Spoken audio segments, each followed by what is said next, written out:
Bonsoir à tous, chers amis. Nous sommes juste avant la veille de Shavuot à exactement 24 heures. 24 heures de la fête du don de la Torah pour 3336e fois. Ce qu'on va voir ensemble, chers amis, ce soir, c'est justement quelle est la chose la plus précieuse que nous avons dans la vie. Quelle est l'importance d'étudier la Torah? Pourquoi nous célébrons cette fête avec tant de joie et tant d'enthousiasme? Qu'est-ce qu'il y a de particulier dans cette fête qu'il n'y a pas dans les autres fêtes? On va voir qu'est-ce que ça veut dire justement étudier. Tu peux enlever la casquette, c'est pas interdit. Donc il en dessous. Non, je vous... Alors prends, t'as l'équipe juste à côté de toi. Quel est le but? La question elle est, on va voir plusieurs questions ensemble. Tout d'abord, numéro 1, pourquoi une maison juive doit avoir des livres de Torah? Numéro 2, pourquoi on ne trouve pas un Sefer Torah, un rouleau de la Torah dans chaque maison juive? Numéro 3, est-ce que ça vaut la peine d'avoir des livres que tu n'utiliseras pas? C'est-à-dire d'acheter des livres que de toute façon tu ne vas jamais utiliser, les gens ils veulent acheter juste pour acheter. Il y a des gens qui aiment bien. Et après, est-ce que tu dois avoir les livres dans la maison ouverts à tous, ou bien ça doit dans une chambre à part, de côté, etc. Et pourquoi toutes ces questions? Encore une fois, parce que c'est la fête de Shavuot, et on va comprendre beaucoup de notions de qu'est-ce qui se cache derrière la Sefer Torah, qu'est-ce qui se cache derrière les livres de la Torah. Et comme je dis, c'est toujours intéressant parce que la fête de Shavuot, c'est la fête de l'étude. Le peuple juif est appelé le peuple peuple du livre. Le peuple du livre, qui n'est pas un livre parce que c'est des livres digital ou un livre parce qu'il avait un livre, mais c'est un livre parce qu'on apprend avec ces livres. Alors d'abord, rappelons-nous un peu les détails. C'est quoi la fête de Shavuot? La Torah, elle a été donnée au Mont Sinaï quand? Il y a combien de temps? Jean-Claude, rappelle-moi. En quelle année? Pourtant, on l'a déjà dit plusieurs fois les derniers cours. En quelle année? 2448. Ça veut dire qu'aujourd'hui, on est à 3336e fois. On va écouter la Torah à nouveau. Les 10 commandements. Shavuot, ça veut dire quoi le mot Shavuot? Le lien. Le lien. C'est quelque chose comme ça. C'est quelque chose comme ça. Heureusement qu'on ne dit pas ton nom. Shavuot veut dire quoi? Les semaines. Parce que c'est la fin des 7 semaines qu'on compte depuis Pessah. Shavuot veut dire une semaine. Alors? T'as jamais entendu ça? Jamais. C'est la première fois que tu viens dans une synagogue, le jour de Shavuot, t'as jamais entendu parler, quoi. À chaque fois qu'on parle, t'étais jamais là. Ok, j'ai compris. Après, il y a une autre mot Shavuot, ça vient aussi allusion au mot de serment. Shavuot, qui veut dire je vois un serment, parce qu'à Shavuot, on a fait un serment, Dieu a fait un serment, le fait qu'il sera tout le temps attaché au peuple juif et jamais séparé du peuple juif et qu'on sera toujours loyal envers lui. Dans les anciens temps, on avait l'habitude d'amener les 2 pains dans le temple, les shnei alechem, les bikurim, les prémices des nouveaux fruits. Et la fête de Shavuot, c'est une fête de 2 jours qui commence demain soir, mardi soir cette année le 5 Sivan et qui termine jeudi soir. En Israël seulement un jour. Les femmes et les jeunes filles ont l'habitude d'allumer les bougies des Shabbat et les bougies des fêtes. Demain soir, avant l'heure, sinon à partir d'une flamme déjà allumée, ainsi que mercredi soir. On a l'habitude de rester réveillé demain soir toute la nuit pour apprendre la Torah. On a l'habitude et le devoir d'écouter les 10 commandements. Le premier jour de Shavuot, comme on va le faire si Dieu veut, mercredi matin à 10h30 ici au travail. Et on a l'habitude de manger des plats lactés. Ça ne veut pas dire que Shavuot c'est une fête de fromage ou de gâteau au fromage. C'est pas ça toute la fête de Shavuot, mais c'est aussi important. On expliquera ça pendant la fête de Shavuot. Et il y en a qui ont l'habitude de lire le livre de Ruth, parce que Ruth était la première convertie, et on apprend beaucoup de choses de l'histoire de Ruth avec la liaison et Shavuot, comme on a vu plusieurs fois dans les cours précédents, les années précédentes, et qu'on va revoir si Dieu veut pendant Shavuot. Alors ce qu'on va voir aujourd'hui, la notion d'écrire par exemple un Sefer Torah. On va voir, est-ce que c'est une obligation pour tous? Est-ce qu'aujourd'hui on doit écrire un Sefer Torah? Est-ce qu'on doit avoir un livre de Torah chez soi? Est-ce qu'on doit apprendre? Ou le but c'est seulement d'avoir un livre, etc. Et pour ça, commençons avec le texte numéro 1. Est-ce que tu savais que chaque juif a un devoir d'écrire un Sefer Torah, un rouleau de Torah? Regardons le Deutéronome chapitre 31, verset 19. La Torah elle le dit, Va'ata maintenant, kitvu lachem et hashir ha'azot. Écris cette chanson pour vous-même. L'amda et ben Israël, tu l'enseigneras au peuple juif. Sima befiem, place-leur dans leur bouche. Le man tiyeli hashir ha'azot, afin que j'aurai pour moi cette chanson, le aide comme témoignage du Bnei Israël parmi les peuples juifs. Avec ce passage, c'est en réalité. Hein? De quelle chanson Moshe il parle justement. C'est un poème, ça fait allusion au poème. Ça, c'est un passage qui est dans la paracha Vayelech. qui fait allusion au poème Shira Hazot, la Shira de Haazinu. Haazinu qui est la paracha juste après. Mais les sages ont compris de là, comme on va voir tout de suite dans Maïmonide de cette Torah, que de là on apprend la mitzvah d'écrire le livre de la Torah. Regardons Maïmonide dans Rambam, qui est les halachot, Sefer Torah, chapitre 7, verset 1, mitzvah tasseh, une mitzvah positive pour chaque juif, pour chaque homme, l'irtov Sefer Torah le'atzmo, d'écrire un Sefer Torah pour soi-même. Et chez Neymar, comme c'est écrit, Vatakid vous lachem, vous écrirez pour vous, et Ashira Azot, cette chanson. Que l'Omar, vient, Rambam te dit, Kid vous lachem Torah, Shesh Bashir Azou, vous devrez écrire cette Torah qui a cette chanson. Pourquoi le fichen, quand tu mets ta Torah parashiot, la halakha, elle vient te dire que si on va te dire que tu es obligé d'écrire seulement ce poème, seulement cette chanson, ça serait une violation des lois de la Torah qui t'interdit d'écrire un Sefer Torah qui n'est pas entier. Tu n'as pas le droit d'écrire la Torah en portions, en morceaux. Tu l'écris du début jusqu'à la fin. Les 5 livres forment un rouleau. C'est pas que tu prends un rouleau par-ci, un rouleau par-là. Et donc, si tu aurais demandé d'écrire seulement ce morceau, c'est comme si tu vas faire quelque chose que la Torah ne permet pas. Et donc, c'est pour ça que de là, on apprend la règle qu'il faut écrire un Sefer Torah entier, que chacun a le devoir de s'inscrire à un Sefer Torah. Regardons Maïmonide, qu'est-ce qu'il dit dans la suite, texte 2a. Même si tes parents t'ont laissé un Sefer Torah, même si tes parents t'ont laissé hier, si là, t'en as encore. C'est quelqu'un qui n'a pas pour. Même si tes parents ils t'ont laissé un Sefer Torah, mitzvah l'irtom Michelot, t'as quand même une mitzvah d'écrire le tien. Vim kadvo beyado. Non, si tu l'as écrit toi-même, un réou keilo kibla me'ar Sinaï, c'est comme si tu l'as reçu du mont Sinaï. Vim eino yodea lirtov. Et si tu ne sais pas écrire, alors à ce moment-là, acherim kodvimlo, quelqu'un d'autre peut l'écrire à ta place, pour toi. V'chol ha'maila, c'est ce qu'on va s'arrêter aujourd'hui ce soir, tout celui qui rectifie, qui corrige un Sefer Torah, va filo atachat une seule lettre, un réou keilo kadvo kulo, c'est comme s'il a totalement écrit. Pourquoi? Parce qu'on sait très bien que l'inverse, quand un Sefer Torah, il y a quelque chose qui ne va pas, tout le Sefer Torah n'est pas valide. Une fois que tu l'as cachérisé, une fois que tu l'as rendu apte, il est valide. Et donc, automatiquement, c'est la même chose. Alors, la question est la suivante. Est-ce que je peux remplir ce commandement par ça que quoi? Par ça que j'achète un Sefer Torah qui est tout prêt, mais qui n'a pas été écrit pour moi. C'est un Torah qui a été écrit et que j'achète à 10 minutes, et c'est considéré que j'ai rempli ce commandement. Viens l'Admaram Nachot 31.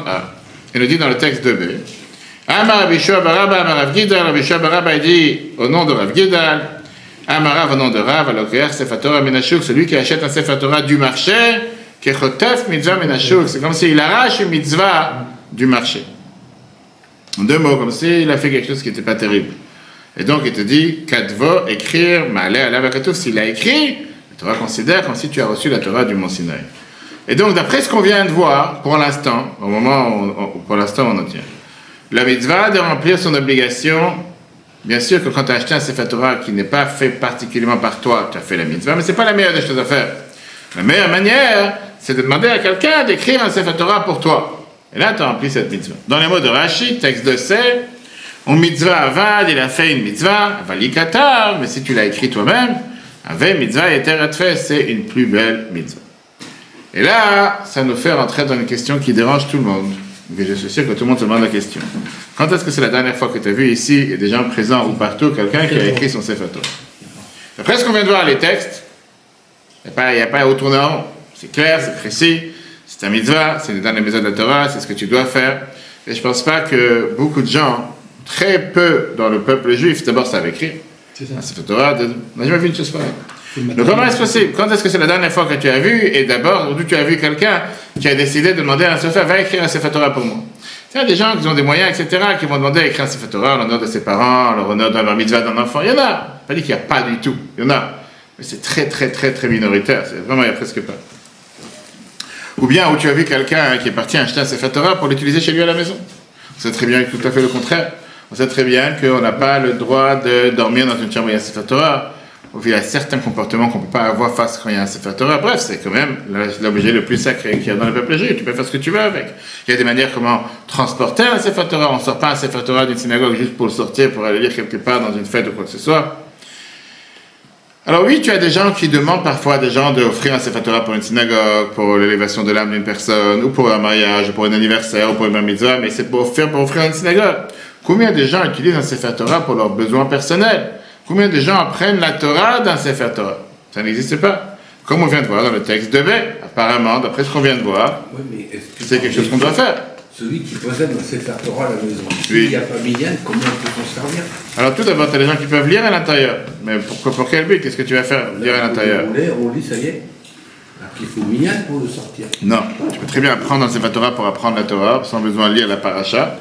Et d'ailleurs, c'est ce qu'on va rentrer dans les détails, justement. Comment on est arrivé à ce qu'on a aujourd'hui, qu'on n'a plus le Sefer Torah chacun pour soi? Qu'est-ce qui se faisait à l'époque et comment on est arrivé à ce qu'on est arrivé aujourd'hui?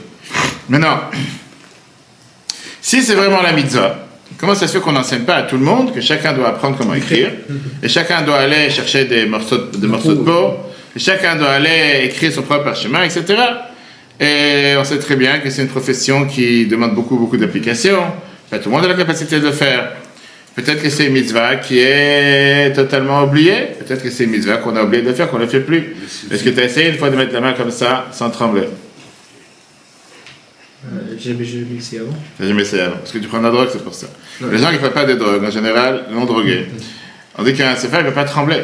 Tu ne peux pas écrire un sefer, commencer à avoir ta main qui bouge et qui tremble. Parce qu'à ce moment-là, tu peux faire n'importe quoi, comme on l'a vu Shabbat, justement. Tu dois voir les lignes sont tellement bien écrites, tu peux faire n'importe quoi. Ok. Mais quand c'est bien écrit, c'est toujours à la main levée. C'est pas avec une règle et puis on écrit. C'est tout le temps avec la main, sauf que malheureusement, on a vu ici, même ici, on a vu des Sefer Torah qui sont catastrophiques, qui sont du n'importe quoi. On voit ça dans les Shulim, c'est des lettres qui sont dans tous les sens.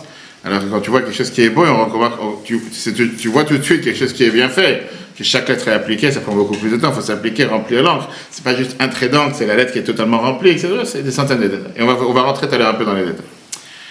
Et donc, on reste avec cette question, si vraiment c'est la mitzvah, comment se fait-il que jusqu'à nos jours, en tout cas, on n'a pas vu ça, c'est pas répandu dans le peuple juif, on ne voit pas une chose pareille. Alors, on va voir qu'en réalité, la mitzvah d'écrire un Sefer Torah a eu un énorme changement, un peu plus de 1800 ans en arrière. Le temps des temps, par exemple, depuis 1800 ans, les choses elles ont changé. Moshe a reçu la Torah, mon Sinaï, on a dit tout à l'heure, c'était quand? Il y a 3336 ans. Dieu, il a dicté la Torah à Moshe pour la transcrire, et c'est ce qu'on appelle le Chumash, le pan. Heureusement, tu as répondu. D'accord.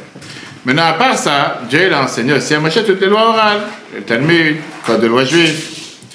Maintenant, le problème, c'est que Moshe n'avait pas le droit de l'écrire. Regardons la Gemara Gittin 60b, texte 3a. Dvarim shebirtav et atar hachai l'amral balpeh. Les choses qui sont d'office, qui sont censées être écrites, tu ne peux pas les dire en oral. Dvarim shebalpeh, les choses qui sont en oral, et atar hachai l'amral birtav, tu n'as pas le droit de les écrire. Qui veut dire, Moshe, il a appris les non transcriptibles, comment on dit ça? On ne peut pas écrire les enseignements oraux. Et ses étudiants, ses élèves, c'est eux qui les ont transmis aux autres générations. Et comme ça continue pendant plusieurs siècles. Maintenant, on avait cette tradition que ça va devenir un temps dans lequel on aura la possibilité, il va arriver un temps, qu'on aura la possibilité d'écrire la Torah orale. Mais pendant un certain temps, on ne pouvait pas. Et là, on arrive au IIIe siècle. Au IIIe siècle, nos sages ont déterminé que si on ne va pas s'y mettre à écrire la Torah orale qu'on avait reçue par transmission de génération en génération, elle va être perdue dans l'histoire. Les circonstances de la vie juive ont fait que, particulièrement avec la réalité de la diaspora et la perte des maisons d'études, c'est devenu qu'il y aurait seulement que quelques juifs qui pourront s'asseoir et apprendre la Torah, et surtout connaître la Torah. En résultat, il n'y aura que quelques élèves, et il y aura beaucoup moins de connaissances qui pourraient être transmises de génération en génération. Et donc, sous l'auspice de Rabbi Yehuda Hanassi, l'auteur de la Mishnah, c'était la première fois qu'on a écrit la Torah orale en écrit. Et ça, c'était le produit de la Mishnah. Comme on voit, qui après la Mishnah s'est développée et est devenue la Gemara. Regardons comment Maïmonide nous raconte ça dans le texte 3b. Et pourquoi? Tu veux lire en anglais, vas-y. Tu veux lire en anglais? Et pourquoi Rabbi Yehuda, il a transcrit la Torah orale au lieu de la laisser orale telle qu'elle était jusqu'à présent? Parce qu'il a observé le nombre des étudiants qui diminuait progressivement, avec des difficultés qui grandissaient de plus en plus. Et les Romains, qui étaient le royaume de l'époque, ils grandissaient, ils s'expandaient à travers le monde et devenaient de plus en plus forts. Et les Juifs commençaient à se délocaliser et à partir à des locations, des endroits qui sont totalement distants. Et donc il a décidé de composer la Mishnah, une compilation de tout ce qu'on appelle les lois orales, pour que tout le monde puisse les apprendre, et comme ça, elle ne sera jamais oubliée.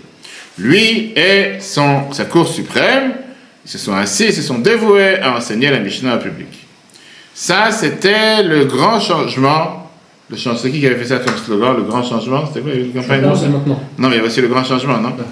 Et le changement, bref, c'était le changement qui a fait la manière comment on étudiait la Torah. Dans le passé, le seul texte qu'on avait, c'était la réponse à ta question de tout à l'heure, les rouleaux de la Torah. Tout le reste était oral et était mémorisé. Aujourd'hui, on apprend de n'importe quel texte. Tu as aujourd'hui le Talmud qui a des centaines de commentaires et des codes et des réponses légales et qui te forme tout ce qui est la bibliothèque juive qui est sans fin. Plus que ça, une fois qu'on a commencé à utiliser les livres plutôt que le rouleau de la Torah, on a commencé à transcrire ce qu'on appelle le Chumash qui est le Pentateuque. Et ça, c'est pas le rouleau de la Torah, c'est un Chumash. Ça a été mis en livre et ça n'a pas du tout la même sainteté que ça, un rouleau de la Torah. Chumash, bien sûr que c'est important, c'est un livre de Gdusha, c'est pas un Sefer Torah, ça n'a rien à voir. Et ça a aussi modifié la manière, la misère qu'on a mentionné tout à l'heure d'écrire un rouleau de la Torah, comme on voit dans le Shulchan Aruch. Regardez le texte 4, le code de loi juif Yeridéa, Siman 270, nous dit clairement qu'aujourd'hui, la mitzvah, c'est d'écrire les 5 livres de la Torah, comme la Mishnah, le Talmud et leurs commentaires. Aujourd'hui, on n'est plus déjà dans les niveaux qu'on avait au départ, avant, il y a 1800 ans, que chacun a le devoir d'écrire son propre livre. Aujourd'hui, pour répondre à ta question encore une fois, plus personne n'utilise les rouleaux de la Torah pour apprendre à l'intérieur. Aujourd'hui, ils sont en général mis dans la synagogue, ils sont mis dans un arche sainte, ils sont lits les jours de Shabbat, les jours de fête. Alors qu'aujourd'hui, apprendre la Torah, on apprend à partir de livres. Et donc, l'obligation aujourd'hui d'écrire un rouleau de la Torah s'applique avec ces livres. Regardons le Rehash. Rabbeinu Asher ben Yechiel, qui est décédé en 1328, qui était un auteur connu, un grand talmudiste, connu sous le nom du Rosh. Rabbeinu Asher était né en Allemagne, un élève du Maharam de Rothenburg, à cause du massacre et la persécution des Juifs d'Allemagne. On parle maintenant en 1250. C'est loin, sous l'empereur Rudolf I. Il a dû s'enfuir. En 1305, il est arrivé à Toledo en Espagne. Il est connu pour son commentaire halachique sur le Talmud. Et Rabbeinu Asher, c'est le père de Rabbeinu Yaakov, l'auteur de Abba Turim de Shulchan Aruch. Et lui, il écrit la chose suivante. Mais c'est de voir, c'était dans les générations premières, dans les premières générations, ils avaient l'habitude d'écrire un Sefer Torah pour eux-mêmes, pour l'étudier à l'intérieur. Mais aujourd'hui, on écrit un Sefer Torah, on le met à la synagogue pour lire dedans en public. C'est une mitzvah positive sur chaque juif, s'il a l'argent et les moyens, d'écrire les livres de Torah, les Mishnah, la Gemara et leurs commentateurs, et d'apprendre dedans, lui et ses enfants. Très bien. Donc, qu'est-ce qu'on vient de voir? On a répondu à la question pourquoi aujourd'hui personne n'écrit un Sefer Torah pour soi-même, pour apprendre dedans. Mais ça a révélé beaucoup d'autres questions. C'est après ce qu'on vient de voir. C'est-à-dire qu'aujourd'hui, on a tous un devoir d'écrire des livres de Talmud, et pareil, personne ne fait ça non plus. Donc, aujourd'hui, personne ne va écrire un livre. Alors, comment ça se fait qu'aujourd'hui, on n'a pas cette mitzvah? Moi, c'est qu'aujourd'hui, il n'y a pas une mitzvah pareille qui demande à chacun d'aller écrire des livres de Torah. Ça n'existe pas. Même si tu dis qu'aujourd'hui, on fait la mitzvah par ça, qu'on a des livres imprimés à la place des livres écrits, on n'a jamais vu qui que ce soit appeler une maison d'édition, à part la 77, et d'aller appeler quelqu'un et dire va imprimer tel et tel livre, va faire tel et tel livre. Personne ne fait une chose pareille. Les gens ils vont dans un magasin, ils achètent un livre, ils étudient dans ce livre. Et même si on a vu tout à l'heure que la mitzvah c'était d'acheter des rouleaux de la Torah complétés, on a vu aussi que c'était pas la meilleure manière de faire des mitzvot. Alors comment ça se fait qu'aujourd'hui on ne voit personne aller demander à des gens va m'imprimer ou va méditer tel et tel livre pour que je puisse apprendre? Personne ne va tourner du matin au soir dans des maisons d'édition, dans des librairies, pour demander aux gens d'écrire ou d'imprimer pour moi un livre. Quelqu'un qui veut apprendre, il va acheter un livre, il apprend dans le livre. La deuxième question, c'est une question générale, et c'est plus qu'on a dit à la feuille de Shavuot, c'est important de comprendre. Avec quel droit on se permet de changer une halakha? On l'explique à chaque fois. Il y avait tout un débat très intéressant hier, rappelez-moi à la fin, je vais montrer l'histoire. Tu ne peux pas modifier une halakha comme ça t'arrange. Pourquoi? Parce que personne n'a appris comment écrire un rouleau de la Torah, parce que j'ai pas des vaches dans ma cour et j'ai pas assez de vaches pour pouvoir écrire un rouleau de la Torah. Pour ça, je vais pas écrire un rouleau à la place, je vais avoir des livres. C'est ton problème. C'est pas que tu adaptes la Torah à ce qui t'arrange et ce qui t'arrange pas, ce qui est facile, ce qui est pas facile. C'est à nous de s'adapter à la Torah. On dit au Mekava de la Torah, pas le contraire. Alors comment est-ce possible? Qui a eu l'autorisation, on peut dire, de changer un commandement qui est explicitement dit dans la Torah par Dieu? Moshe nous le dit. Que chacun a le devoir d'écrire un rouleau de la Torah.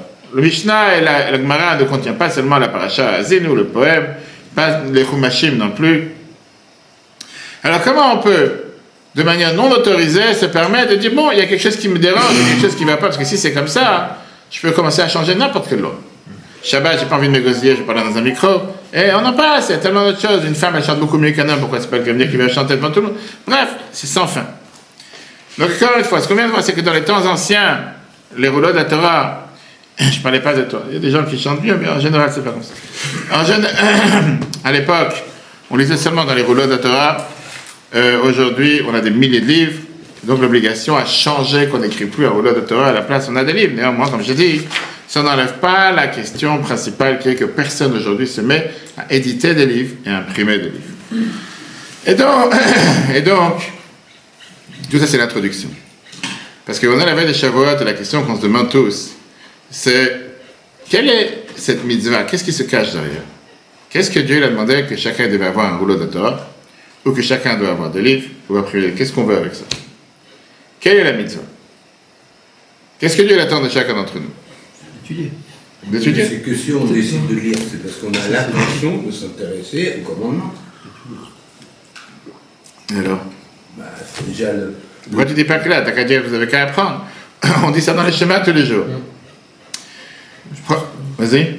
Moi je pense qu'au contraire, c'est pour que quand il y ait des gens qui viennent, ils te demandent c'est quoi, et là tu leur expliques. Et toi, pour toi-même?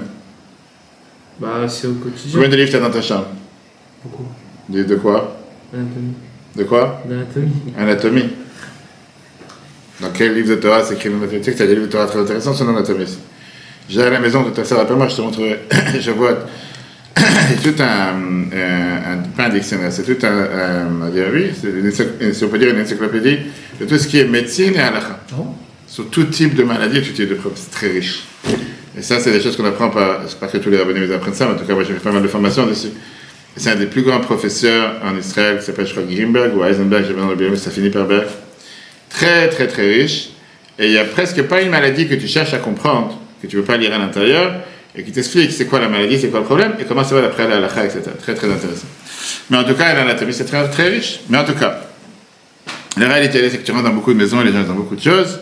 Ils ont peut-être 2, 3, 4, 5 livres, et avec ça, on va savoir, des fois, il faut qu'ils soient cachés quelque part. On va tout de suite voir que la Torah, elle n'est pas là pour te dire juste écris un livre, écris un rouleau de la Torah, quoi que ce soit. On va voir que la Torah ne te dit pas écris un livre et laisse-le dans l'armoire. La Torah, elle te donne la raison même pourquoi tu dois écrire le livre, pour apprendre dans le livre. La Torah, elle te dit, on l'a vu tout à l'heure, écris cette chanson pour l'enseigner au peuple juif. Je veux dire que ça, c'est un détail énormément important dans la mitzvah. On a posé tout à l'heure la question avec quel droit on se permet de changer une mitzvah. Parce que ça change notre compréhension. Quelle est la fondation de cette mitzvah? La mitzvah n'est pas tellement d'écrire, que tu dois écrire quelque chose, mais plutôt qu'est-ce que tu en fais avec. Et on va voir que ça, c'est une notion qui revient dans beaucoup de mitzvot. Tu fais le schéma tous les jours, 3 fois par jour, on fait le schéma. Qu'est-ce qu'on dit la dernière phrase du paragraphe du schéma? Qui c'est qui connaît la dernière phrase du paragraphe du schéma? C'est quoi la première? Shema Israël. Après, Ve'afta. Vas-y, c'est quoi? Oui, tu lis, c'est normal. Bravo. Alors, qu'est-ce que ça veut dire cette mitzvah? Dis-moi. C'est quoi la traduction? Tu placeras entre tes yeux et... Non. Traduit. En plus, ça doit être la traduction. Si t'as déjà triché entièrement. Pas... Tu la mettras sur le tu vois, tu la mettras. C'est écrit, tu la mettras. Ah non, tu l'écriras. Tu l'écriras. Tu l'écriras. Urtaftam al-mezuzot betecha v'shera. Inscribe them on the doorpost of your home. Tu devras l'écrire. Ça, c'est la mitzvah de quoi? La mezuzah. Mezuzah. D'accord? C'est la mitzvah de la mezuzah. La mitzvah de la mezuzah, c'est écrit. Tu l'écriras sur les poteaux de ta maison et dans tes portes. Où c'est écrit faut mettre une mezuzah ici? La brioute. Où c'est écrit faut mettre une mezuzah ici? Et on peut voir comme ça des centaines de lois. Que quand tu prends le texte, la Torah écrite, la Torah te dit que tu l'écriras.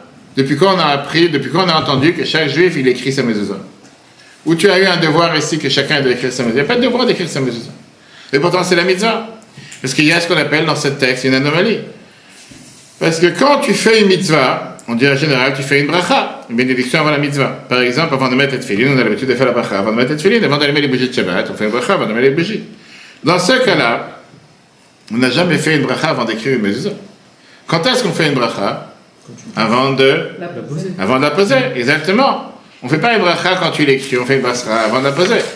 Et donc, la Chachamim vient et t'explique que la mitzvah n'est pas de l'écrire. La mitzvah est de... La fixer. De quoi? La Poser. poser. De faire, de mettre une mezuzah sur la porte.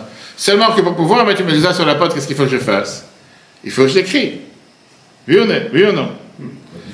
Et donc la bracha, elle est récitée avant de faire la mitzvah. Il n'y a pas une mitzvah en soi en écrivant une mezuzah. La mitzvah, c'est de mettre. Qu'est-ce qu'on dit dans le verset juste avant? Dans le schéma? Ukshatam leot al yadecha, vayulu tatafot benemecha. Tu l'attacheras sur ta main et un symbole sur tes yeux. D'abord, on te dit ni coin, ni comment, ni carré, ni noir. Ça, c'était l'état qu'on apprend. Mais encore une fois, on ne te dit pas dans ce détail, tu l'attacheras sur ta main, tu le mettras entre tes yeux. On n'est pas en train de te dire ici quoi. Mais t'es fini. Oui, mais on ne te dit pas quoi. C'est quoi? Ni comment le faire, Ah, non, ni quoi faire. On te dit, tu l'attacheras sur ta main entre les yeux.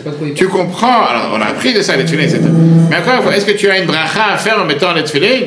Tu n'as pas une bracha à faire en faisant les tefilin. Le but de faire les tefilin, c'est pour pouvoir les mettre. Et c'est la même raison qu'on a par rapport avec Sukkot. On te dit que, est-ce qu'il y a une mitzvah de construire une sukkah? Il n'y a pas une mitzvah de construire une sukkah. Bien sûr, c'est bien, c'est une mitzvah. Mais la mitzvah n'est pas de la construire. La mitzvah, c'est de manger dans la sukkah. Par ça que tu as une sukkah, tu manges dans la sukkah. Quand est-ce que tu fais la bracha? Pas quand tu la construis. Tu fais la bracha quand tu manges dans la sukkah. Le shofar, c'est quoi le shofar? Le corps de quoi? D'où tu sais? Des cours Talmud Torah. Et pourquoi? Pourquoi pas une corne de vache? Non, c'est Moïse parce que. Pourquoi pas une corne de vache? T'as déjà vu une corne de vache? Ah, non, pas de. Je sais qu'il y a des cornes. Ah bon? Petite. Il y a des cornes. C'est quoi la différence entre une corne de vache et une corne de bélier? Personne n'a des vaches chez soi? Ouais, Pourquoi? Une qui est Exact. pleine, qui creuse. Une qui est pleine. Et puis la Torah te dit chauffard, pas un chauffard de la route. Chauffard, c'est quelque chose qui symbolise quelque chose qui est vide à l'intérieur, qui est de la moelle qu'on enlève. C'est comme ça qu'on fabrique le chauffard. Mais en tout cas, tu n'as pas de devoir, il n'y a pas une mitzvah de faire un chauffard. Bien sûr que c'est bien de faire un chauffard, c'est une mitzvah. Ça t'aide à faire la mitzvah. Mais la mitzvah n'est pas de faire un chauffard. La mitzvah, c'est quoi? De sonner. D'écouter. L'écouter, le chauffard. Bien sûr que pour l'écouter, tu dois le sonner. Et donc, tu rentres dans tous ces détails-là, et chaque mitzvah. Donc là, on regarde ce que Rambam te dit dans 5b. Rambam te dit clairement qu'avant de fixer la mezuzah à la porte, tu dois faire la bracha d'abord. Béni soit-il l'Éternel, notre Dieu, de nous avoir donné le devoir de fixer une mezuzah. Mais il te dit, tu ne fais pas de bracha quand tu l'écris. Pourquoi? Parce que chez Kviatazou, il y a mitzvah. La fixer, la coller sur ta porte, ça c'est la mitzvah, pas quand tu es en train d'écrire. Celui qui va écrire la mezuzah, il fait aucune. Non, on a l'habitude, chaque sofer, quand il écrit, pardon, Sefer Torah, Tfilin et Mezuzah, il a l'habitude de dire avant le Shem du Shat Tfilin, Shem du Shat Mezuzah, qu'il écrit pour le nom d'écrire une Mezuzah, etc. Mais pas une bracha avant. C'est pas une bracha. Pas une bénédiction. Et donc la même chose qu'on a parlé d'écrire un rouleau de la Torah. La mitzvah, tu n'es pas en train de la remplir par ça que tu écris le rouleau. La mitzvah, elle est remplie par ça que tu apprends ce qui est écrit dans le rouleau. Et c'est toute la différence. Ce qui veut dire, le sens de la mitzvah, c'est quoi? D'apprendre d'un texte et de ne pas apprendre de l'oral. Et de là l'importance pourquoi certaines personnes qui donnent des cours, ils veulent absolument que le public ait un support. Tu as des gens qui préfèrent, chaque fois que je donne une conférence quelque part, je demande tout de suite, est-ce que les gens veulent un support? Des fois, j'ai demandé ça dans un cours, dans le 16e, il n'y a pas longtemps, on a parlé de ça, on m'a dit, c'est quoi un support? La réalité, c'est quoi? En anglais, tu dis un support, c'est la même chose qu'en français. Un support, ça veut dire de pouvoir suivre à l'intérieur. Tu as des gens qui n'aiment pas suivre, ça leur casse la tête, ils préfèrent écouter en oral. Écoute une conférence. Quand tu apprends un cours, c'est bien d'avoir le texte devant toi, c'est important d'avoir le texte devant toi. Donc, il y a une mitzvah, hein? En anglais, c'est difficile pour moi. Non, mais c'est tout le temps, une fois. Maintenant, c'est une manière d'apprendre l'anglais.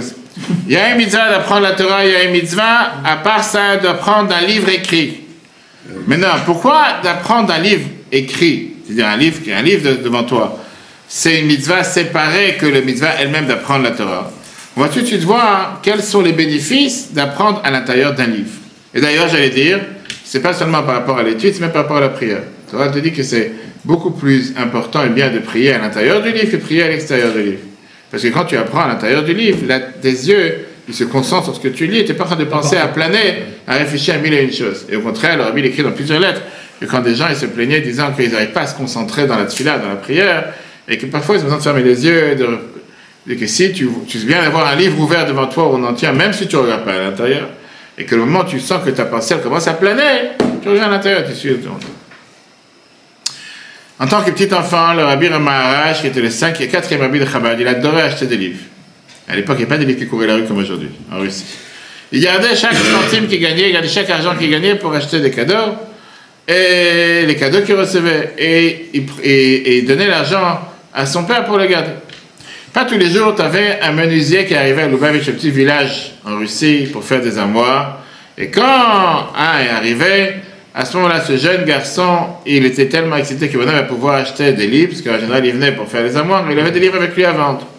Donc il est parti voir son père, il lui a demandé, est-ce que je peux avoir l'argent que je t'ai donné de me garder? Elle était Matzana qui lui a dit, d'abord, sois affluent, d'abord, connais parfaitement les livres que tu as déjà achetés, et après, tu iras acheter d'autres livres. Ça, c'était la manière comment on éduquait les enfants à l'époque. Et comme ça, on était appelés des mauvais parents. Le Barash a répondu, qui était un enfant, il a dit, toi aussi, tu as une énorme librairie ici, tu as une énorme bibliothèque, pardon. Est-ce que tu connais tous les livres que tu as dans ta bibliothèque? Comme ça, il dit à son père. Le Tzemar Tzedek, qui était son père, il lui dit, tu sais quoi, prends un livre, amène, et viens en voir. Le fils, il a amené le livre, et son père, il a passé l'examen rapide. Il était capable de l'expliquer, de lui montrer ce qui se passe dans les livres. À la fin, il a donné à son fils l'argent. Mais il lui a appris une leçon importante, que les livres, c'est pas fait pour les regarder. Les livres, c'est pas fait pour en avoir. J'ai une grande bibliothèque, chez moi à la maison, tu vois, j'ai 3000 livres. Et qu'est-ce que tu as fait avec? C'est une collection, c'est un collectionneur. C'est comme les gens, ils ont des... C'est fait pour apprendre, c'est pas une décoration. Et plein de fois, l'Arabie s'exprimait avec le texte, que tu as un livre, pas avoir peur qu'il se déchire. C'est pas dire qu'il faut le déchirer volontairement. Mais c'est fait pour étudier, c'est fait pour apprendre à l'intérieur. Maintenant, apprendre la Torah d'un rouleau, ça nous inspire comment la garder, parce que comment faire ce que la Torah te demande. Le fait que tu as un Sefer Torah, un rouleau de la Torah qui est copié du premier rouleau que Moshe il a écrit, ça te montre la généalogie, la tradition de la Torah qu'on a depuis le début des temps jusqu'à nos jours. Maintenant, on sait très bien qu'à travers les bons temps comme les mauvais temps, la Torah a toujours été le témoignage de notre alliance avec Dieu. La Torah, c'est le point qui va établir les événements du passé rattachés avec les événements du futur. Ça vient témoigner cette alliance qu'on a fait avec Dieu depuis le Mont Sinaï jusqu'à la fin des temps. Mais des témoins, ils ont toute leur valeur. Je parlais de ça avec un jeune marié hier soir, pas pour le mariage, seulement quand ils sont présents. Et ils ont toute leur valeur quand ils ont l'opportunité de pouvoir témoigner. Dire j'ai un témoin mais il n'est pas là, ça ne sert à rien. Dieu nous demande d'écrire le rouleau de la Torah pour être présent devant nous. Chaque juif il a le devoir d'avoir un rouleau de la Torah pour se rappeler qu'il a ce témoignage avec lui. Mais avoir un témoin qui reste silencieux, il n'a pas de valeur. Un témoin, il est là pour témoigner. Comment un témoin peut témoigner? Le rouleau de la Torah peut témoigner quand il ouvre sa bouche. Comment un rouleau de la Torah peut ouvrir sa bouche? Par ça que tu l'apprends, que tu deviens la bouche de la Torah. Quand tu apprends la Torah, tu deviens la bouche de la Torah et ça devient un témoin vivant. Et donc ça, c'est la première valeur qu'il y a de l'importance d'étudier à l'intérieur. Quand j'ai un livre, et j'étudie dans ce livre, je rends la Torah vivante. Pas seulement comme Sifra Torah, qu'on danse avec la Torah fermée. Qu'on dit à ce moment-là qu'on devient les pieds de la Torah. J'ai la Torah vivante et je deviens la bouche de la Torah. Automatiquement, je mets en valeur qu'est-ce que ça veut dire que cette Torah, c'est un témoignage de l'alliance que Dieu a fait avec nous au Mont Sinaï. Maintenant, quand tu as ton propre livre, tu peux le lire dedans n'importe quand. Quand tu empruntes un livre, dans la bibliothèque ou quoi que ce soit, tu l'as pour un certain temps, après il faut le rendre. Après, tu peux très bien profiter de ceux qui ont lu les livres pour toi.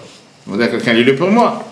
Aujourd'hui, tu as toutes les applications qui peuvent te lire des livres. Tu n'as même pas besoin de lire, tu ne fatigues même plus, tu t'endors avec. Mais ce n'est pas la même chose que lire soi-même. Parce que la Torah, elle vient, elle te dit, le but, ce n'est pas d'écrire. La mitzvah en soi n'est pas d'écrire, c'est d'avoir des livres écrits pour pouvoir apprendre à l'intérieur. Et il y a une phrase qu'on répète sans arrêt dans la halakha qui est que quand tu lis à l'intérieur d'un texte, otiyot, markimot, les lettres te rendent intelligent. Quand tu apprends à l'intérieur d'un livre, tu mémorises, c'est comme ta mère mémorise la page que tu as appris. Après, tu te rappelles, tu l'as lu dans quel livre, dans quelle page, et tu sais la forme. C'est ça que des fois les gens ont du mal avec les nouvelles éditions, qu'on te change des pages, qu'on fait des lettres plus grandes, parce que ça les déstabilise, ils ne se rappellent plus. Donc, regardons comment le chinour. Le Sefer HaChinour qui vient et qui te dit l'essence de chaque mitzvah. C'est intéressant, vous voyez à le côté, c'est écrit que le Sefer HaChinour, il a été écrit au XIIIe siècle par un auteur anonyme, qu'on s'appelle le Lévite de Barcelone. On ne sait pas exactement qui c'est qui a écrit ce livre, mais c'est un livre qui est le plus répandu, qui t'explique chaque mitzvah. Et lui, il te dit comme ça. Quelle est la mitzvah d'avoir des livres? Quelle est la mitzvah d'écrire un livre de Torah? Le fichier Ado a été dit, puisque c'est connu, que chez les humains, qu'ils font tout ce qu'ils font en fonction de la préparation à la chose. Dieu il nous a ordonné, chacun d'entre nous, un Sefer Torah, un rouleau de la Torah près chez lui qui pourra lire dedans tout le temps. et qu'il n'ait pas besoin à chaque fois d'aller dans la maison de ses amis pour aller apprendre. Afin qu'il puisse apprendre comment craindre Dieu, il puisse comprendre ces mitzvot qui sont plus chers que l'or et n'importe quelle pierre précieuse. Il nous a donné le devoir d'essayer de faire tous les efforts possibles pour chacun du peuple juif, même si tes parents t'ont laissé des livres, de rajouter le maximum de livres et qu'on puisse les prêter pour celui qui n'a pas de moyen de pouvoir en acheter. Et afin aussi de lire dans des nouveaux livres, chacun d'entre nous, de peur que tu vas être dégoûté ou tu vas être écœuré des anciens livres que tes parents t'ont laissés. Ça nous laisse plusieurs points. Qui est, le fait d'avoir un livre, ça t'enlève l'excuse de dire j'ai pas le temps d'apprendre. Ou j'ai pas comment apprendre, j'ai pas mes livres avec moi. Aujourd'hui, tu as les applications. Aujourd'hui, je suis abonné à un site internet qui a 150 000 livres de Torah. Je sais pas, je pense que c'est une erreur, c'est beaucoup plus, je vous montrerai après. C'est ce qu'on appelle, c'est la plus grosse bibliothèque en ligne. C'est un abonnement. L'avantage d'avoir cette bibliothèque, c'est que quand tu cherches n'importe quelle source et tu prépares des cours de n'importe où tu es, tu n'as pas besoin d'avoir avec toi 50 000 livres, tu as tous les livres dessus. Et après, tu peux savoir comment, bien sûr, il faut savoir où chercher, comment chercher. Mais c'est richissime parce que aujourd'hui, que quelqu'un te dise j'ai pas le temps d'apprendre, j'ai pas de livre avec moi, ça n'existe plus. À l'époque, c'est vrai, tu n'avais pas ton livre, tu sais. Aujourd'hui, tu as la Torah, elle est abordable partout, dans tous les sens, dans tous les moyens, etc. Deuxièmement, si chaque génération, elle écrit un livre, alors on aura plusieurs copies qui aura la possibilité d'avoir plusieurs juifs, de pouvoir apprendre. Et à l'époque, tu vois des photos, par exemple, du temps de la guerre ou avant, tu vois que dans les classes, les gens, ils avaient une Gemara ou un livre pour toute une table, ou pour 5-6 élèves, tout le monde avait son propre livre, etc. Une autre raison qui te dit l'importance d'être constamment à avoir de nouveaux livres, c'est que parce que parfois tu peux être fatigué d'avoir toujours les mêmes livres. On voit ça avec les enfants. Une fois qu'ils ont lu un livre d'histoire, une fois, deux fois, ils en ont marre. Ils n'ont pas le relire. Ils disent non, maintenant on veut un autre livre. Parce qu'on l'a déjà lu 20 fois. Je fais quelle différence? Ça ne change pas qu'après ils te demandent de lui raconter la même histoire 20 fois. Mais ils disent on l'a déjà lu 20 fois, on va voir quelque chose de nouveau. Et quand tu as quelque chose de nouveau, tu es beaucoup plus motivé. Alors quelle est l'importance de lire dans un livre? Pourquoi on doit lire dans un livre? Pourquoi on doit apprendre à l'intérieur d'un livre? Pourquoi ce n'est pas suffisant seulement d'apprendre en oral? Mais lire dans un livre, pourquoi l'importance de suivre la paracha à l'intérieur de Dieu? Les écrits restent. C'est-à-dire, pourquoi toi tu dois apprendre dans un livre? Parce que si on a un doute, on peut reprendre le livre. Pas seulement ça. Regardons, on regarde sur le texte numéro 7. C'est en yiddish et en anglais. Ça, c'est deux nouvelles langues. Rabbi, il écrit ça dans le côté Sichot 23, page 21. Par ça que tu apprends dans le livre, à ce moment-là, l'étude, elle devient beaucoup plus facile et beaucoup plus profonde. Et surtout, le fait de pouvoir te sauver d'une erreur, parce que quand tu apprends du livre, en général, tu ne l'oublies pas rapidement. Quand tu lis à l'intérieur, tu t'en rappelles, et surtout, tu ne fais pas une erreur, tu sais ce qui est écrit dans le livre. Et troisième point, Rabbi t'a dit, tu peux réviser ça sans arrêt. Et donc, tout ça, ça te garde, si tu veux, de la concerne, que tu peux parfois oublier l'alliance que tu as eue avec Dieu. La mitzvah d'apprendre la Torah jusqu'à ce que les mots soient gravés à l'intérieur de ta mémoire, jusqu'à ce qu'il soit clair à l'intérieur de ta mémoire, automatiquement ça te fait travailler, ça te fait te rappeler ce que tu as appris. La Torah, elle te dit d'écrire, d'avoir ce qu'on appelle la littérature de la Torah, pour l'enseigner au peuple juif, pour la garder dans leur bouche, ce qui veut dire pour pouvoir se garder, s'en rappeler, il faut apprendre de l'intérieur. Quand tu as entendu un cours, une conférence en oral, c'est magnifique. Et combien de choses tu te rappelles? Quand tu as vu le texte à l'intérieur, et tu as ainsi pas, alors aujourd'hui on a la chance d'aller PowerPoint et dans tout ce que tu veux, qui te fait que tu te rappelles, ça c'est le texte, tu flashes la mémoire, tu te rappelles ce que tu as vu. Tu peux le graver dans ta mémoire et surtout, tu peux revoir à l'intérieur. Et tu vois si tu as fait une erreur. On a l'avantage dans les livres qu'on a dans nos générations. Je sais pas comment ils faisaient avant, mais tu as chaque livre, tu as en général les sources de 20 autres livres où ça t'est mentionné, les précédents, les anciens. Ce qui fait que si tu t'intéresses et tu regardes en profondeur, tu peux devenir très très intelligent et t'instruire. C'est ça que tu apprends à l'intérieur d'un livre. Alors que quand tu écoutes quelque chose en oral, pas forcément tu as les références, pas forcément tu as les profondeurs de chaque chose, etc. Et donc avec ça, on a répondu à la deuxième partie qui est deux points importants. Aujourd'hui, on a d'abord des nouveaux livres de Torah qu'on n'avait pas il y a 1800 ans. Et automatiquement, le mode d'étude, et la même mitzvah n'a pas changé, sauf que la mitzvah en soi, elle s'est adaptée aux besoins de ce qu'on a l'habitude de faire aujourd'hui. Et le but, à l'époque, qui était d'écrire un rouleau de la Torah, c'était pas pour écrire un rouleau pour avoir dans l'armoire, c'était écrire un rouleau pour apprendre à l'intérieur. Et aujourd'hui, la réalité, elle est que la meilleure manière de pouvoir le faire, c'est pour ça qu'on a des livres dans lesquels on ouvre, où on apprend à l'intérieur. Et donc c'est pour ça qu'on a besoin d'écrire des livres et surtout d'avoir des livres. Tu te vois, pas seulement avoir des livres, mais des livres dans lesquels on apprend. La Torah, elle t'a pas dit d'écrire un livre de la Torah, mais la Torah, elle t'a dit d'apprendre la Torah. La Torah, elle te parle d'avoir un rouleau de la Torah dans lequel tu vas t'instruire, apprendre. Et après, on va voir. Chacun peut bien sûr choisir le domaine qui l'intéresse le plus.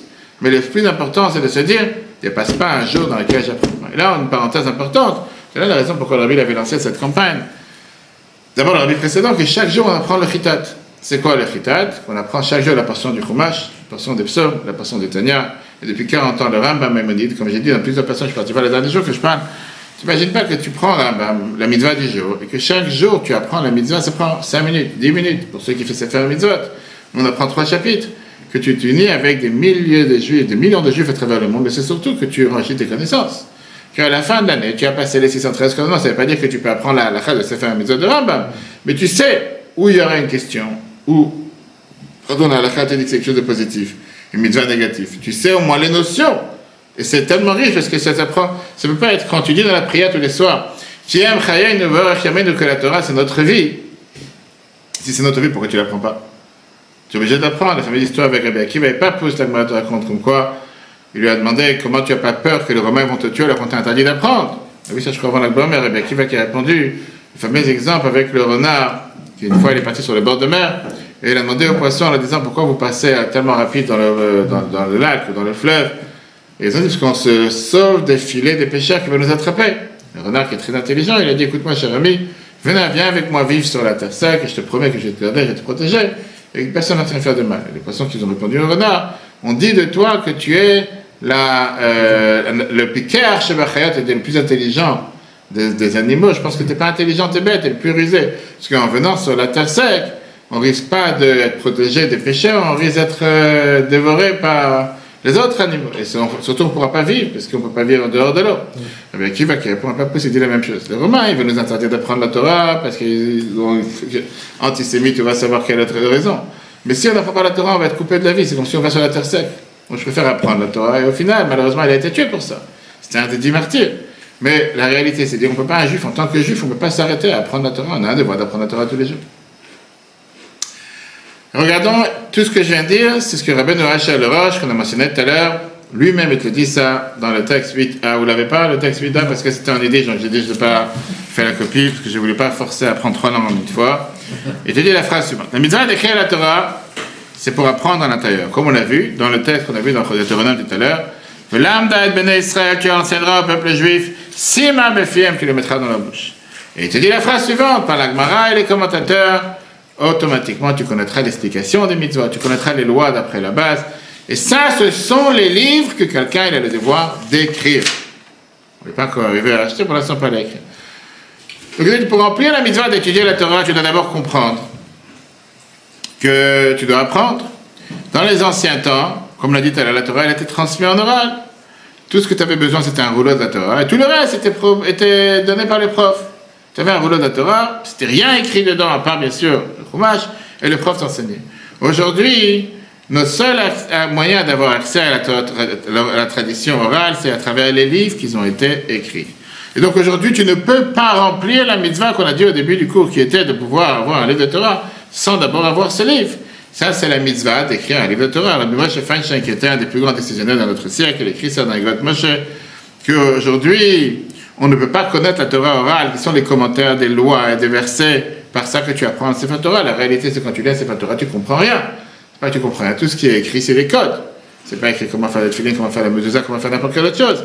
Et ça ne ressemble pas à ce que dans les générations précédentes, il y a 1800 ans, ils étaient quittes avec cette mitzvah. Parce que eux, à l'époque, ils apprenaient le Sefer Torah, mais ils avaient aussi le complément qui était la Torah orale qui leur était transmis. Au contraire, ils n'avaient pas le droit de transcrire la Torah orale, ce qui n'est pas le cas aujourd'hui. Et donc, la mitzvah aujourd'hui, elle est faite seulement par ça que tu étudies et le Chumash, et la Mishnah, et le Talmud, et la Halacha à l'intérieur des livres. Mais on n'a pas répondu encore à la question qu'on a demandé tout à l'heure. Pourquoi aujourd'hui on ne voit pas les gens faire des efforts à aller imprimer ou éditer des livres? Si tu me dis que ça a remplacé le rouleau de Torah, j'ai compris. Mais concrètement, la mitzvah c'est quoi? C'est d'étudier. C'est pas d'imprimer des livres. Alors comment tu remplis cette mitzvah? Si la mitzvah c'est d'écrire des livres, ou bien de publier des livres, pourquoi les gens ils se satisfont seulement en achetant un livre dans un magasin? Spécialement, comme on a vu tout à l'heure dans le texte de B, que acheter des livres, c'est pas la meilleure mitzvah. La meilleure mitzvah, c'est d'avoir pour soi-même. Et c'est pour ça qu'il faudra, pour ça comprendre, et c'est pour ça que j'ai voulu avoir le texte en français, parce que sinon ça va prendre des heures, le texte en français qui va nous expliquer quel était le problème d'écrire un rouleau de Torah, pourquoi un rouleau de Torah c'est quelque chose qui est tellement compliqué, Et ce qui fait que la Torah, à aucun moment, elle a pensé demander à chacun d'être celui qui va écrire le rouleau de la Torah. Je vais le lire. Écoutez bien, parce que c'est très riche, et surtout, comme j'ai dit la veille de Shavuot, comprendre un peu comment elle fait un rouleau de Torah. Un authentique rouleau de la Torah, c'est un chef-d'œuvre époustouflant de travail et de savoir-faire, composé de 62 à 84 feuilles de parchemin, séchées, tannées, grattées et préparées selon les spécifications rigoureuses de la loi de la Torah, contient exactement 304 805 000 lettres. Le rouleau manuscrit qui en résulte prend plusieurs mois pour être achevé, en général 1 an.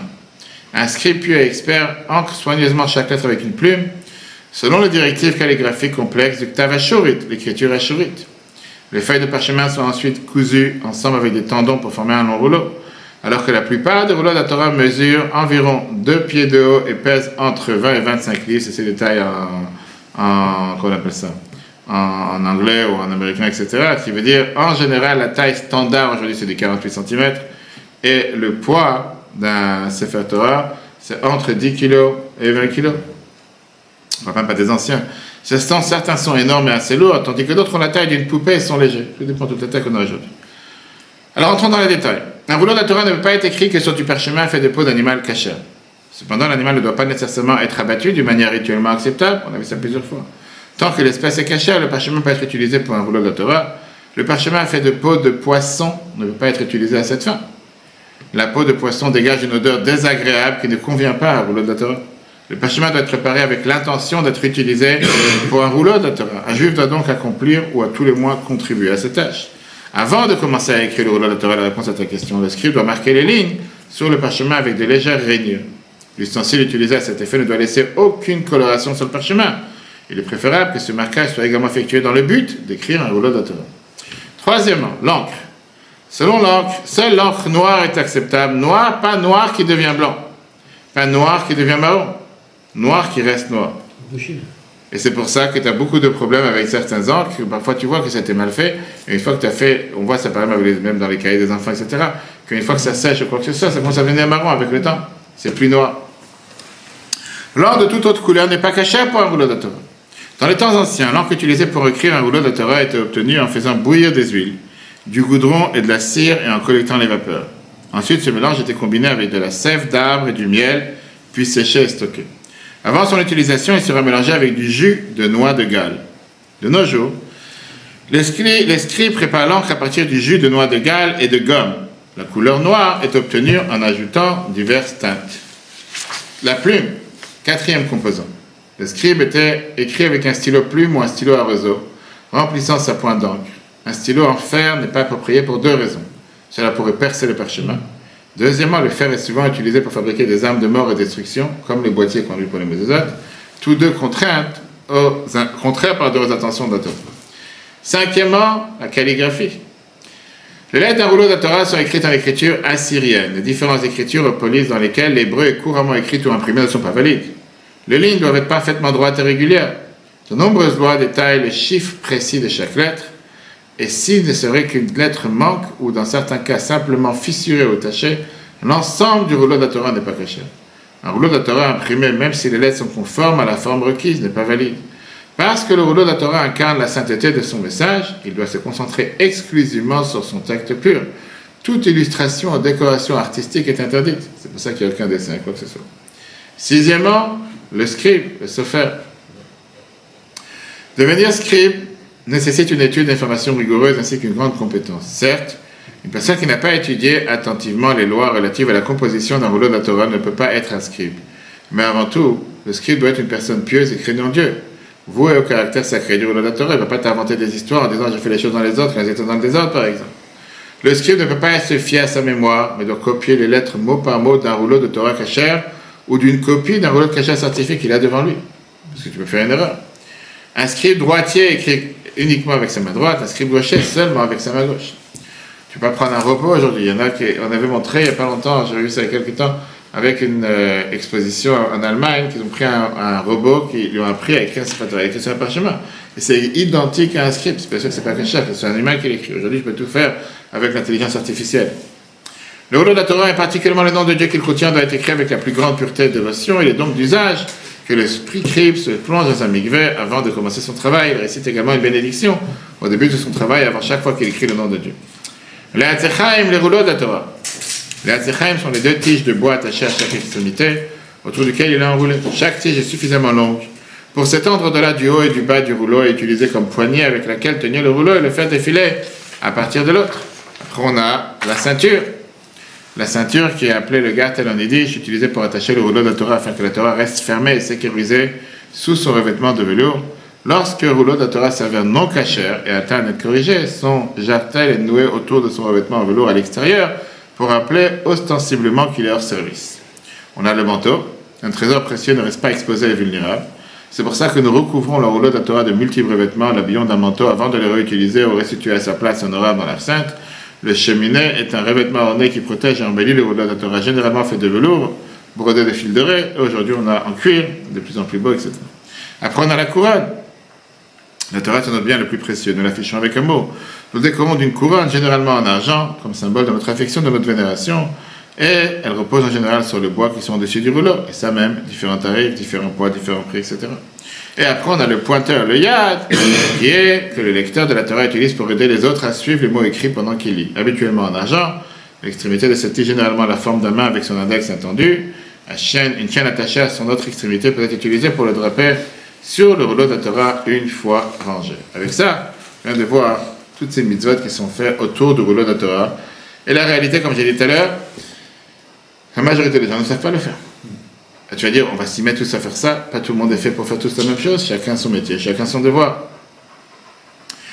Et donc, quand on résume ce qu'on a vu jusqu'à présent, la grande majorité des mitzvot, on ne les fait pas de la manière originale. Il y a beaucoup de mitzvot qui ont changé la manière de faire. C'est pas nous qu'on a décidé de la changer. Les Chachamim l'ont changé pour s'adapter aux fonctions de ce que nous avons besoin. Et qu'est-ce qu'était la mitzvah originale? Qu'est-ce qu'on cherchait avec cette mitzvah? Dans cette mitzvah d'écrire la Torah, c'était pas la mitzvah d'écrire. C'était pas la mitzvah d'en avoir un, c'est la mitzvah d'apprendre. Sauf qu'à l'époque, c'était à travers le livre et tout était transmis en oral. Aujourd'hui, qu'on n'a plus cette transmission orale, on apprend la transmission orale qui a été mise à l'écrit. D'autres exemples, la prière. On sait qu'aujourd'hui, la prière, on prie pourquoi? Pour remplacer les sacrifices qui étaient faits dans le temple, chaque matin et chaque soir. La mitzvah, elle n'est pas faite de la même manière qu'elle était faite à l'époque. À l'époque, c'était d'amener un sacrifice dans le temple, mais il n'y avait pas l'aspect prière qu'on a aujourd'hui. Alors qu'aujourd'hui, c'est tout à fait l'inverse. Si tu viens mettre Shabbat avec une vache, je ne sais pas si on va te laisser rentrer. Par contre, si tu viens avec un livre et tu viens apprendre, un soir, ou tu viens prier, là, on va te laisser rentrer. Autant du Beth Amikdash, c'était seulement le Kohen qui pouvait amener un sacrifice. Et un Kohen n'a pas forcément aujourd'hui l'obligation d'être le seul qui fait la prière. Pourquoi? Parce que la réponse, elle est que tous ces détails dans les différentes lois de prière ne sont plus aujourd'hui adaptés. Pas parce qu'on ne veut pas. D'abord, on n'a pas le temple. Et aujourd'hui, ce n'est pas une obligation, parce qu'à l'époque du temple, c'était le Kohen qui amenait un sacrifice, que c'est le seul qui doit venir et faire l'office. Pareil, la situation qu'on vient de voir dans la mitzvah du jour, qui est le fait d'écrire un rouleau de la Torah. Ça ne veut pas dire que parce qu'à l'époque, le devoir, c'était d'écrire un rouleau. Aujourd'hui, il faut que tu t'amuses à écrire un rouleau. Le plus important aujourd'hui, c'est de pouvoir avoir un livre et apprendre à l'intérieur. Et c'est pour ça qu'on ne trouve pas aujourd'hui des juifs qui s'amusent ou qui sont là à écrire des livres de Torah, ou bien à mandater des imprimeries ou des maisons d'édition d'imprimer des livres pour eux, parce que le but principal de toute cette mitzvah, c'est de s'asseoir et apprendre. Et donc aujourd'hui, le plus important, c'est pour ça que tu vas avoir un livre, pas pour avoir un livre, tu vas avoir un livre pour apprendre à l'intérieur. Ça, c'est ce qui compte. On voit ça dans le texte numéro 11, après on verra une étude magnifique d'une université, que dans les premières générations, le Rabbi te dit, il y avait la mitzvah, elle était faite comment? Pas ça qu'on écrit un Sefer Torah. Quand on écrit un Sefer Torah, c'était la manière de pouvoir se rappeler comment on a reçu la Torah au Mont Sinaï, qui est exactement semblable à la manière comment on a reçu la Torah la première fois. Et ça nous a amené à pouvoir prendre la Torah et faire les mitzvot de manière la plus parfaite. Mais aujourd'hui, on a exactement cette même mitzvah dans tous les temps et dans toutes les heures, quand un juif, il achète un livre et il apprend dans ce livre. Pas juste qu'il dit quel livre acheter. C'est pour ça que des gens, des fois, ils achètent des livres qu'ils ne vont jamais ouvrir. Ou des fois, je vais dans des maisons, quelqu'un me dit, regardez, j'ai reçu ça dans un livre du Zohar. Je sais qu'est-ce que tu vas faire avec? Combien de fois tu l'as étudié? Combien de fois tu l'as lu? On m'a dit que c'était un beau livre, c'est un livre qui est bien à voir. Ça porte bonheur. Tu vas acheter un porte-bonheur, prends, je sais pas, de la menthe ou autre chose, ça va faire n'importe quelle chose. Quand les gens étudient un porte-bonheur, on m'a dit que c'est bien d'avoir un livre, c'est pour apprendre dans la tête, pas juste pour un porte-bonheur. Et donc la prochaine fois que quelqu'un va dans une maison d'édition ou va travailler 77 ou ailleurs, la première des choses, quelqu'un doit se dire quel livre me parle à moi, qu'est-ce que moi j'ai envie d'apprendre, quoi j'ai envie de avancer dans la Torah et les mitzvot. Et quand on apprend dans un livre, automatiquement c'est considéré comme si on est en train de faire ce qu'on a dit tout à l'heure, cette mitzvah d'écrire un livre de Torah. Et donc, si on conclut ce qu'on vient de voir jusqu'à présent, aujourd'hui, on n'écrit pas, on n'apprend pas non plus de livres, de rouleaux de la Torah comme on faisait dans les anciens temps. Aujourd'hui, on apprend à travers les librairies qui impriment des livres. Et aujourd'hui, c'est des montants de livres qui sortent chaque jour sans limite. Quand tu es au courant d'un livre, je parle même à l'Achi qui dit, quand tu remontes il y a 20, 30, 40 ans en arrière, tu avais un Shulchan Aruch avec 100 sujets à l'intérieur. Aujourd'hui, on était capable de te faire un livre de 500 pages sur chaque ligne. Et c'est riche, d'un côté c'est très riche, parce qu'aujourd'hui tout est recueilli dans un livre. De l'autre côté, tu deviens complètement fou, parce que tu commences à apprendre n'importe quelle loi. Sur chaque loi détaillée de toutes les 613 commandements, tu as des livres adaptés. Et c'est un kiff d'un côté, parce que quand tu veux parler d'un sujet, tu as ce livre qui est quoi? Ce livre qui est adapté à ce sujet-là. Je sors n'importe quelle chose que tu as dans la tête. Comment construire une maison? Tu as un livre. Après là, tu as un exemple. Comment déménager? Tu as un livre. Tout, même sur Shabbat, pas que Shabbat, sur n'importe quel chose, tu as un livre entier. Alors, il faut le temps, il faut s'investir. Et après, quand je dis, par exemple, des fois, des gens me demandent quel livre avoir dans la maison. Je fais des livres que tu vas utiliser, des livres qui te servent, des livres que tu sais que tu vas utiliser. Que ce soit les lois de deuil, que ce soit les lois de mariage, que ce soit mais surtout, et pas, après, c'est pas seulement un livre, parce que dans ces lois même, tu as des livres avec les lois pour les Ashkénazes, des livres pour les lois pour les Séfarades. Après, tu as des livres que des fois, tu as les deux lois mélangées. Après, tu as des livres qui sont, on va dire, des anciens temps. Tu as des livres qui sont beaucoup plus modernes. Tu as des livres qui te prennent des exemples. Quand tu parles, par exemple, de la médecine Shabbat, tu prends des livres, des cas qui existaient il y a 50 ans, mais tu n'as pas des cas qui existent aujourd'hui. Donc, tu as des livres qui sont adaptés avec les cas qui existent et qui te parlent aujourd'hui. Bref, des choses qui sont totalement... Donc, je dis, c'est pour ça, comme on a parlé Shabbat, quelqu'un te dit, j'ai tout appris, je connais tout. C'est infini. Et à chaque fois que tu vas c'est ce que je fais, malheureusement j'ai une maladie avec les livres, j'ai à chaque fois des nouveaux livres qui sortent, je suis abonné de prendre ce livre, prends-moi ce livre, des livres que j'utilise. Mais je dis à chaque fois, je me demande à chaque fois un livre que je vais utiliser, qui peut m'aider. Je dis, c'est comme ça que je prépare à chaque fois les cours, par exemple Shabbat, etc. Qu'avec tout ce que je préparais l'année dernière, je sais que d'ici l'année prochaine, il y aura des nouvelles choses qui vont sortir. C'est-à-dire quoi, la Torah, il y a quelqu'un qui l'a inventé quelque chose de nouveau? Non! C'est toujours avec des détails intéressants, des nouvelles choses, et des choses que tu n'as pas forcément vues avant. Aujourd'hui, par exemple, j'avais le cours de midi, le cours de ce soir, j'avais 10 cours sur Shavuot. Je dis, celui-là, ça ne va pas parler à telle personne, celui-là, ça va pas parler à telle personne. Et des sujets, des choses nouvelles et des détails nouvelles que les gens ils peuvent apprendre et qui peuvent s'enrichir les connaissances. Ça, c'est ce qui est le plus important, mais pour ça, je dis, ça n'existe pas un moment où ça arrête de sortir.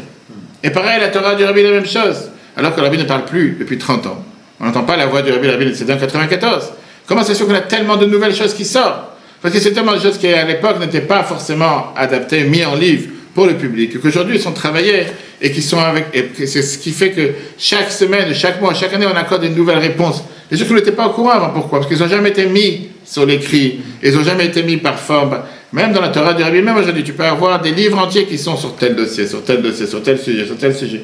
Et ça, c'est l'avantage du monde dans lequel on est aujourd'hui, avec les ordinateurs, avec les programmes, et avec les internets, que tu peux aujourd'hui regrouper beaucoup d'informations sur un sujet. C'est pas seulement que tu as besoin d'avoir l'intelligence artificielle, mais avant, tu peux taper sur un sujet. Qu'est-ce que le Rabbi a dit sur tel sujet? Et tu vois que ça te sort des centaines de pages. Et c'est à toi de commencer à apprendre. Et après, c'est n'importe quelle autre chose. Qu'est-ce que la halakha a dit sur tel sujet, etc. Le Rabbi te dit tout ce qu'on vient de voir.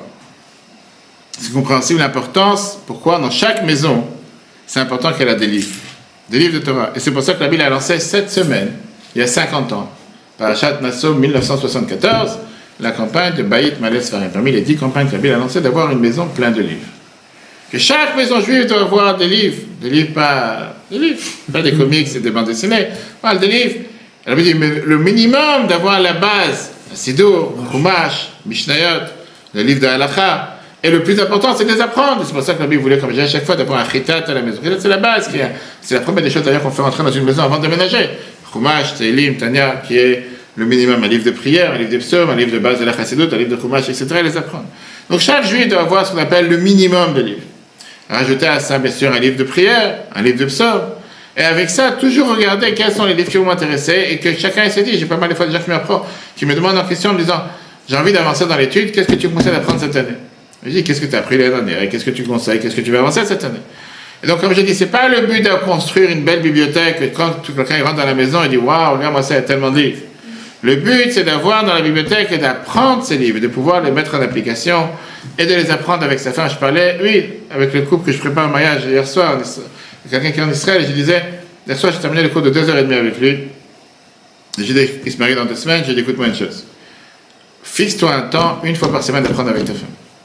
Si c'est une réponse que le rabbi, il a demandé à des dizaines et d'autres, j'ai dit, moi ça fait 26 ans de mariage, et je le fais tous les Shabbats. L'idée est de fixer un temps d'apprendre ensemble. Parce que la Torah, elle est faite pour apprendre, et c'est pas seulement avec ta femme, prendre avec tes enfants. Et c'est pour ça que c'est important d'avoir des livres qui t'intéressent, d'avoir des livres qui t'amènent de la curiosité, qui te font rechercher. Tu vas prendre un livre qui ne te parle pas, ou non qui ne te parle pas, ou quelque chose qu'est-ce que tu vas apprendre dedans? Et comme j'ai dit tout à l'heure, il n'y a pas de limite, parce qu'à travers les années, c'est des centaines de milliers de livres qui sortent, c'est sans fin, sans fin.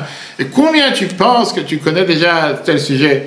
Tout d'un coup, des nouveaux livres qui viennent, parfois, il te met il te met en pagaille, en confusion avec ce que tu as pu apprendre dans les autres livres, que c'est totalement nouveau. Et plus la bibliothèque elle est large, plus tu as d'études de la Torah, plus ta famille veut apprendre, moi tout de suite vois, et plus ça a un impact sur ton niveau de pratique. Parce que plus tu apprends, plus tu comprends pourquoi, et plus tu vas pratiquer les choses comme il fait. Alors oui, c'est vrai que c'est parfois cher, mais aujourd'hui on a la chance d'imprimer des livres qui sont imprimés en Chine ou en Israël, dans beaucoup d'endroits, et que c'est beaucoup moins cher, et donc c'est pour ça que j'ai dit acheter un livre pour acheter un livre, non.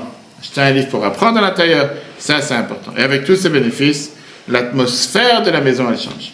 Quand tu as un livre de Torah dans la maison, et que tu vois les parents qui s'assoient, qui apprennent, et les enfants qui apprennent, et il y a ce qu'on appelle ce vent de Torah dans la maison, qu'on parle des paroles de Torah, que la table de Shabbat, c'est pas juste quelle salade j'ai mangé, quelle j'ai pas mangé, quelle politique, qui c'est qui a été élu, qui c'est qui n'a pas été élu, mais un mot sur la paracha, un mot sur l'étude, un mot qu'on a appris dans la semaine, un mot qu'on a découvert, que les enfants ils grandissent dans une atmosphère de Torah.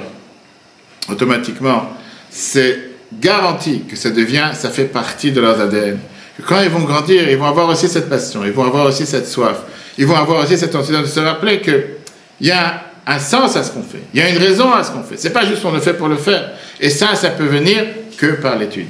Ça ne peut pas venir par ça que j'ai entendu quelque chose d'intéressant, ou comme malheureusement dans certains synagogues, que dès que le rabbin parle, les gens ils sortent pour prendre de l'air, mais que c'est intéressant, ça me parle, et je m'instruis avec, je comprends, c'est ma Torah, c'est notre tradition, ça appartient à chacun d'entre nous, c'est la raison pourquoi la Torah elle a été donnée dans le désert, comme on l'a vu dans le cours de la semaine dernière, il n'y a pas de copyright, ça appartient à tout le monde, mais pour ça il n'y a pas, j'ai dit, de shortcut, tu es obligé de t'asseoir et apprendre.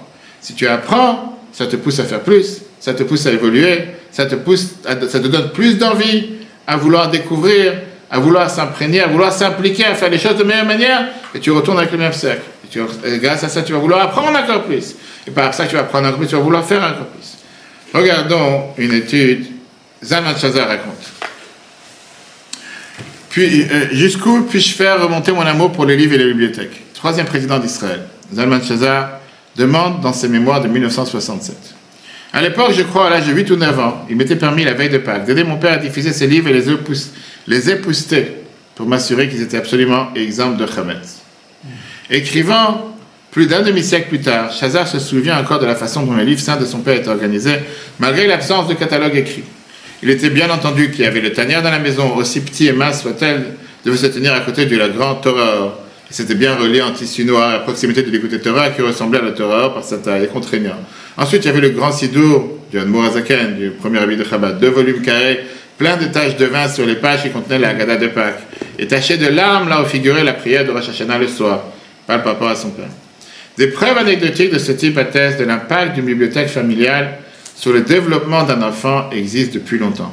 Mais des études universitaires récentes, menées des années après l'appel du rabbi que j'ai dit il y a 50 ans d'avoir une maison avec des livres, ont conclu qu'il existe indéniablement une relation forte entre une maison pleine de livres et la réussite scolaire de l'enfant.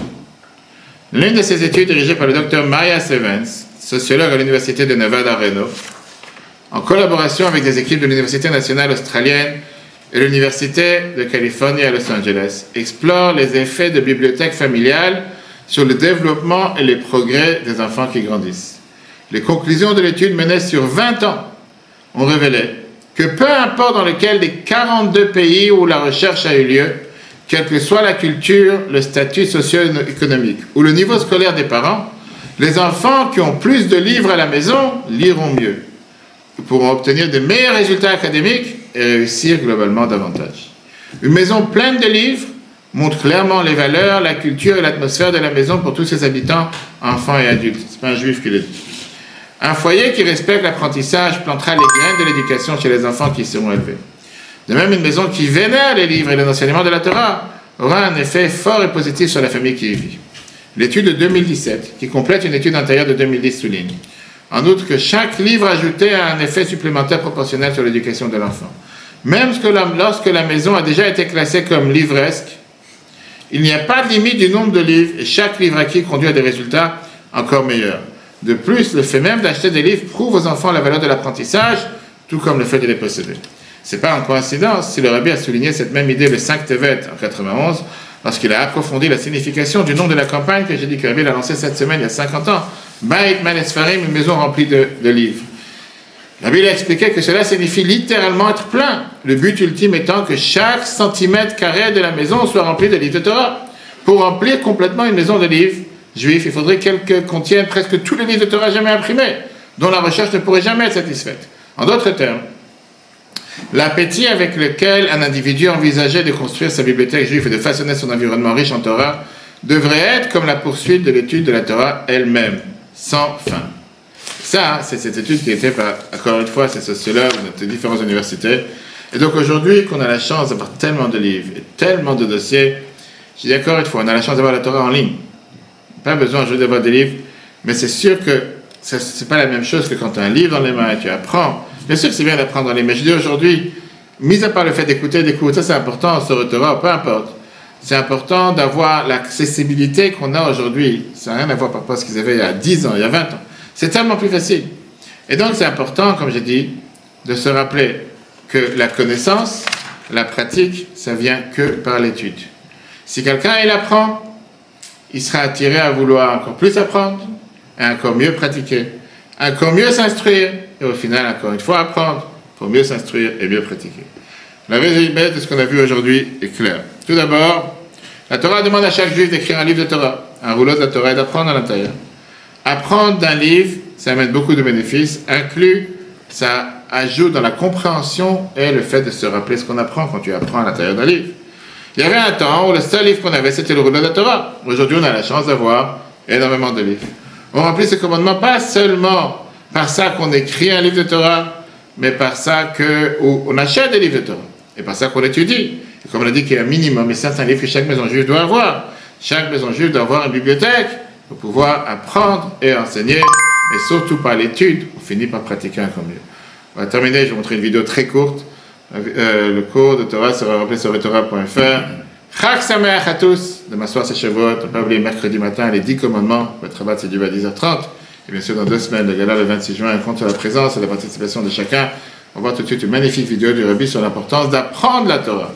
Très bonne soirée. My father was in Yechidus and he told the Rebbe that he's under a lot of pressure.